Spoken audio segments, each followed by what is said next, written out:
Well, good morning, everyone, and welcome to today's event. Inscribed on this building are the words of the First Amendment, which guarantees Americans the right to petition their government, the right to speak out. All across America, Americans are speaking out.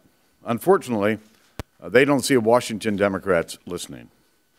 When you look at all the taxes, all the spending, and all the debt, it's clear that Washington has been doing what Washington thinks is best, not what's best for America. The purpose of this project is to give the American people a megaphone to speak out, using the best technology available.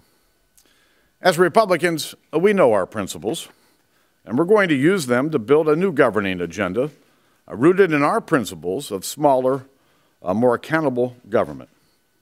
We want the American people to engage with us in the process, and that's what America Speaking Out is all about. To explain America Speaking Out, I'm pleased to introduce my colleague, whose vision has been the driving force behind this project, the Chief Deputy Whip, the gentleman from California, Kevin McCarthy. Thank you, Mr. Leader. You know, there is nothing more powerful or inspirational than the common voice from the common man. The town meeting in the public square symbolized accountability at its finest, where ordinary people could question and challenge their leaders, and the leaders could learn what really mattered to those they served. But over time, something went wrong. Elected leaders drifted away from the people they represented, and the people themselves grew cynical about the democratic process. People stopped attending town hall meetings, and many even stopped voting, thinking their votes didn't matter anymore, and neither did their voices. Then something happened last summer. In every corner of this country, people started to gather, first in small groups, and then in larger and larger crowds. They acted individually and independently, but their message was all the same: listen. And now finally, we want America to know we are listening.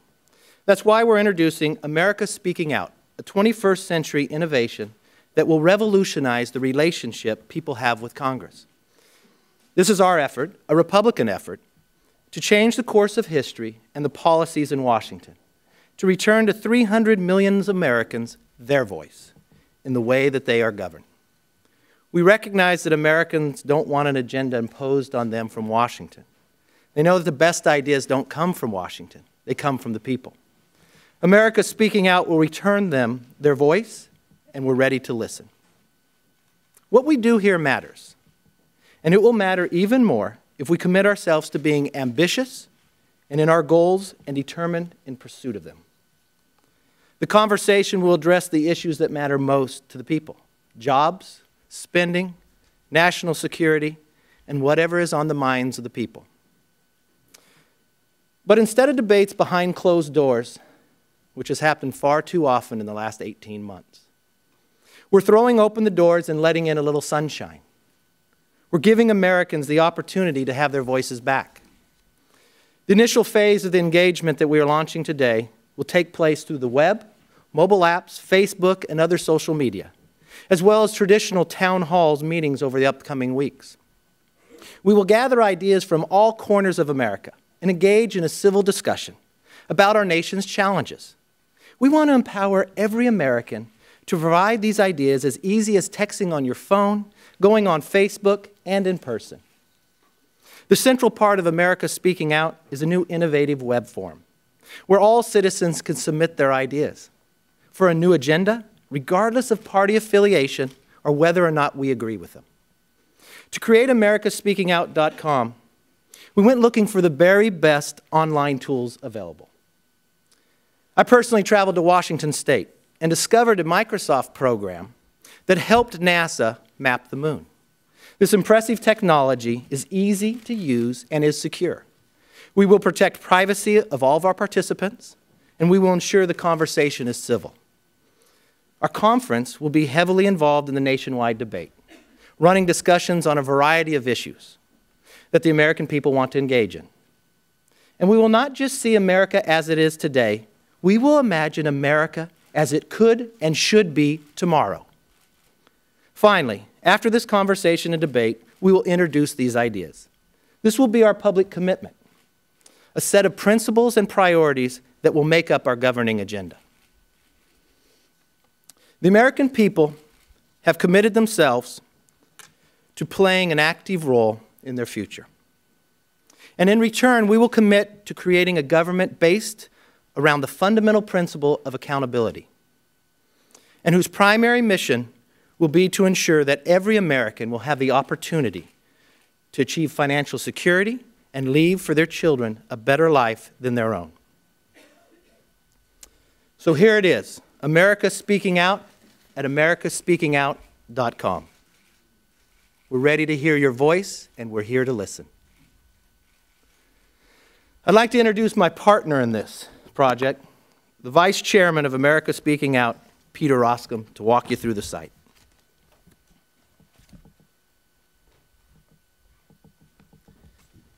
Thank you, Kevin. You know, there is a brightness to this season that we're in, and this is a season where Americans are being asked and invited to come back and to participate robustly in their democracy. And the software itself is impressive. So let me turn your attention over to the screen to your left. And it has cutting-edge technology, as Congressman McCarthy mentioned a minute ago, but a winsome design that is easy for people to interact with. Let's go to the next slide. There's a series of categories that have been chosen to organize, and you can see American prosperity, fiscal accountability, American values, national security, and then an open mic section. Also importantly, on that front page is an articulation of Republican principles. So this is within the context of trying to drive solutions that are consistent with the themes and the principles that the Republican Party has articulated for quite some time. Let's go to the next slide. There's an easy registration program, and what's going to happen there is disclosure of information, but that's going to help to ensure a civil debate. And probably in the question and answer section, we'll go through how we seek to keep the debate civil. But that's where folks can come online. And let's go to the next slide. This is the part that's intriguing because there's an ability for people to make substantive suggestions on proposals that they have, to vote up or down on them, and then have a dialogue about them. So ultimately, this is a threaded conversation that is very intuitive. So when someone comes on the next time, they re-log in, and let's say they were on subject A to begin with, then the next time they come on, the system itself will prompt them and say, we know we were talking about subject A, there's another subset going on this topic here, do you want to go there? In the same way that other online sources have done that in the past. You'll see there that there's an ability to Facebook, there's an ability to communicate via Twitter, and all of these things, our sense is, are going to create an opportunity to be in conversation deploying the social media networks that are really powerful today and are oftentimes underutilized. Let's go to the next slide. The system itself will create a points system. And the points, we're all competitive and we all have an interest in gathering points. People will be incentivized to participate. The more they participate, the more points they earn, and so forth. Let's go to the last one. Finally, there's going to be apps that are available as early as this week into all the typical platforms that you would assume people can interact with. So it's an opportunity for folks to pull out their BlackBerry, their iPhone, their Droid, and so forth, and to engage from their pocket into this national conversation. I'd like to welcome to the podium now Eric Cantor, the Republican whip from Virginia. Good morning. The American people are speaking out, and Washington and the Democratic majority are just not listening. The trouble began back almost a year and a half ago when the Democratic majority jammed through the nearly $800 billion stimulus bill, loading up more government programs, reaching far into the future, imposing debt on our kids and theirs. Next came the attempt to try and reformulate energy policy in this country with the prospects for a national energy tax while this economy continued to struggle to try and regain its footing. Then we saw an attempt to try and put government smack dab in the middle of health care in this country, taking away from people the ability to determine their health care choices, and at the same time spending well over $1 trillion to do just that. Lately, we've heard that appointees of this administration at the FCC are attempting to take over the Internet. This is after we have seen the Democratic majority put the final nail in the coffin of the student loan business as well, taking just that move, 30,000 jobs away from our economy. As we've seen this week and last, the Senate completed its work on the regulatory reform bill, yet another attempt for Washington to place itself in the middle of our capital markets and to take over our banking industry. All of these policy proposals and moves have brought this country to a critical crossroads. The decisions that we make will have lasting impact. This project, America Speaking Out, is about trying to enlist the voices and help of the American people so we can begin by listening and turning around the equation in this town to produce an economy and an America that meets with the approval of the American people. Next up, I want to introduce the Vice Chairman of our conference, a gentlelady from the state of Washington, Cathy McMorris Rodgers.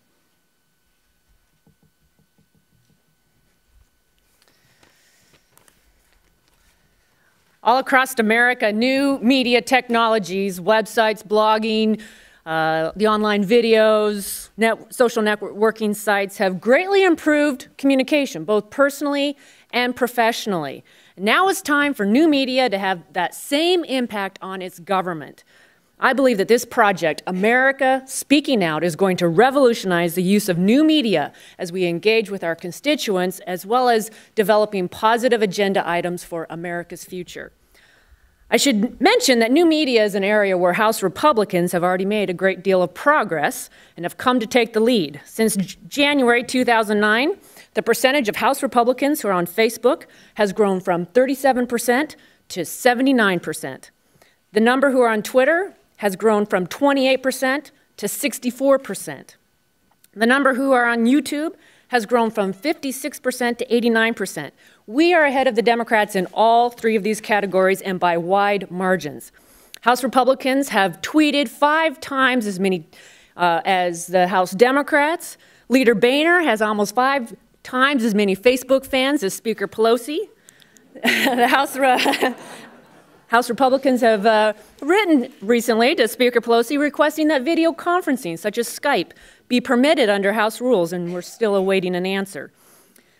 House Republicans created sunshine.gop.gov, a one-stop website that citizens can use to track TARP funds, earmark requests, stimulus spending by every member of Congress. When it comes to new media, House Republicans have gone from making progress to taking the lead.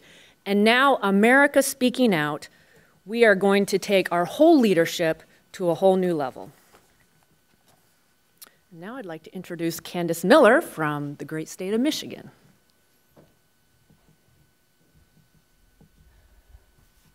Good morning, everyone. I'm Candace Miller. I'm proud to represent Macomb County, Michigan, which is the home of the Reagan Democrats, and you've all heard that term. That term, the Reagan Democrats, actually had its genesis in the political nomenclature from our county. It is truly a reflection, I believe, of Middle America. And I will tell you, in my 30 years of having some elected capacity from that county, I have never seen people so absolutely agitated and so frustrated with what is happening with their federal government. Folks feel that we're going in the wrong direction. They feel that spending is totally out of control, that Washington is not focusing on priorities like the economy, like jobs. Now we have a deficit that has gotten so enormous, so huge, you can't even get your mind around these numbers anymore. And the number one thing that I hear over and over and over again, everywhere I go, is why isn't Washington listening to us? You know, Americans, I think, are more tuned in today than they have ever been. They are engaged. They are following the debates. We've heard them expressing their opposition to these 2,000-plus page bills. that are developed in secrecy, developed in a back room, and all they know is that they have to pay for it.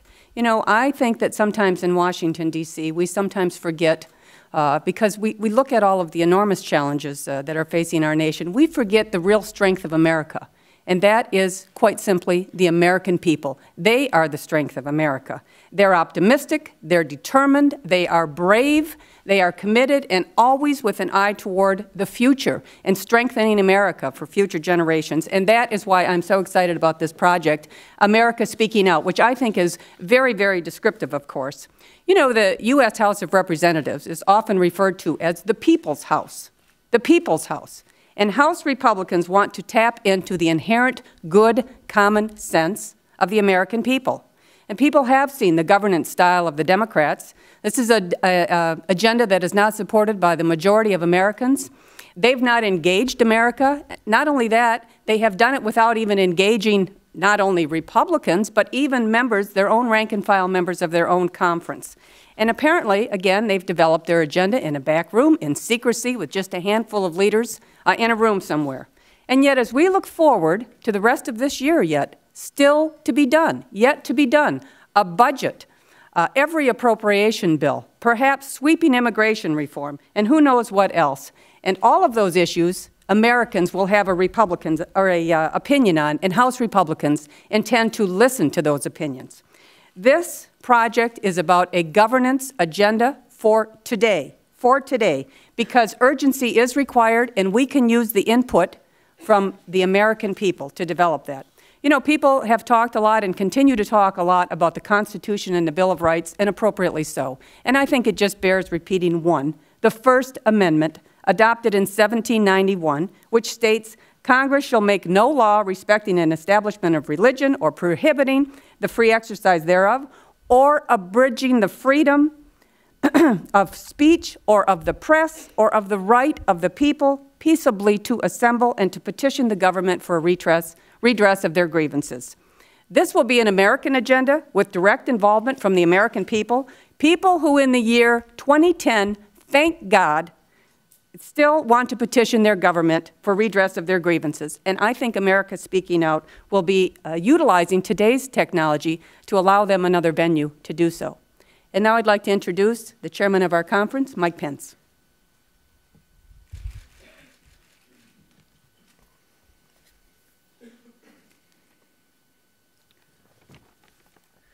Thank you all for being here. The American citizens who are joining us, touring the Capitol building, to those that are looking on around the country, and to members of the media who've joined us from Capitol Hill for this field trip. We welcome you, and thank you for your attention to americaspeakingout.com. This is a very serious time in the life of this country. There's great anxiety across this land. As this economy is struggling, families are hurting. Americans are concerned about jobs. They're concerned about runaway federal spending. The American people are looking for answers. And after years of being shut out of the debates here in Capitol Hill, seeing massive legislation formulated behind closed doors, the American people finally have a way in, an unambiguous seat at the table with americanspeakingout.com. You know, since the outset of this Congress, Republicans have been offering positive solutions to the challenges facing this country. We offered alternatives on stimulus legislation, on budget, on energy, and on health care. And America Speaking Out is a continuation of a dialogue with the American people, and it is designed to build a governing agenda for this Congress. We are looking for ideas today to face the challenges of today. That's what this is. Let me say definitively what it is not. This is not a political party in search of a keel or in search of principles. It's not a listening tour. House Republicans know what we believe. And at americaspeakingout.com, we state those openly on the first page. Republicans are committed to our principles of limited, more accountable government, economic freedom, lower taxes, fiscal responsibility, protecting life, American values, and the Constitution, and providing a strong national defense. But House Republicans know that while our principles are fixed, that as Kevin McCarthy said, the best ideas in America come from America. And House Republicans know that the American people know better than elected officials and politicians about what putting those principles into practice really looks like. We welcome our countrymen to join us at americaspeakingout.com to use this cutting-edge technology to participate in this conversation as we build a governing majority to face the challenges our nation faces today. John F. Kennedy said many years ago, quote, "We are not afraid to entrust the American people with unpleasant facts, foreign ideas, alien philosophies, and competitive values. For a nation that is afraid to let its people judge the truth and falsehood in an open market is a nation that's afraid of its people." Americaspeakingout.com stands for the principle that House Republicans trust the American people. We aren't afraid of competitive values. We urge all of our countrymen, whatever your politics, whatever your philosophy, join us online. House Republicans are listening.